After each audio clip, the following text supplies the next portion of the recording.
గత 5 సంవత్సరాల్లో ఈ రాష్ట్రంలో జరిగినటువంటి దాడులు మహమ్మదీయుల కాలంలో కూడా జరగలేదు. రాముల వారికి అపచారం చేశారు రామతీర్థంలో. ఆ రోజు ఏం చేశారండి? అదేవిధంగా నీకు అంతర్వేదిలో 100 ఏళ్ల నాటి రథం తగలబడిపోయింది. దానికి ఏం చెప్పారు? తేనె తుట్టు కోసం వెళ్తే తగలబడిపోయింది అంటారు, లేకపోతే పిచ్చోడు తగలబెట్టాడు అంటారు. అమ్మవారి గుళ్ళో వెండి సింహాల సంగతి ఏంటి?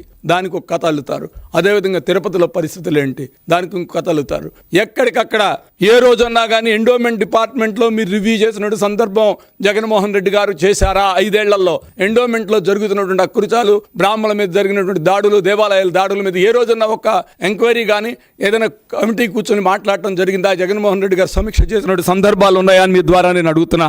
ఏ రోజు కూడా ఎటువంటి చర్యలు తీసుకొని వైసీపీ ప్రభుత్వం తిరిగి మేము అధికారంలోకి రాగానే ఎక్కడ లేని దేవాలయాల మీద, దేవుడి మీద ప్రేమ చూపెట్టుకుంటూ ఉంటారు. ఎక్కడా లేనటువంటి విధంగా జరగనివి జరిగినట్టుగా సోషల్ మీడియాలో ప్రచారం చేస్తుంది మీరు కాదా అని నేను అడుగుతున్నా.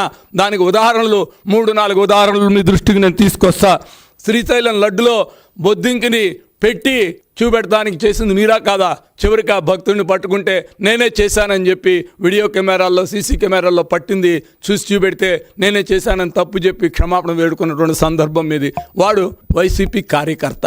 రెండో ఉదాహరణ ఏంటంటే, మీకు టీటీడీలో ఒక కంపార్ట్మెంట్లో వ్యక్తి గొడవ చేస్తుంటే ఏంటయ్యా అని పట్టుకుంటే చివరికి వాడు కాకినాడ వ్యక్తి అని చెప్పి బద్దెలి అచ్చారావు అని చెప్పి పథకం ప్రకారం వైసీపీ నాయకులు చేసినటువంటి సందర్భం మనం పట్టుకుని కూటమి ప్రభుత్వం ఆ రోజున బయట పెట్టిన సందర్భాలు కూడా ఉంది. అదేవిధంగా మీకు దుర్గమ్మ గుడిలో కూడా లడ్డులో మేకు సంఘటన కూడా ఈ వీడియో కెమెరాల్లో వాటిల్లో వచ్చేసి పట్టుకునేటప్పుడు, సీసీ కెమెరాల్లో పట్టుకునేటప్పుడు కల్లా తప్పు ఒప్పుకునే పరిస్థితి వచ్చింది.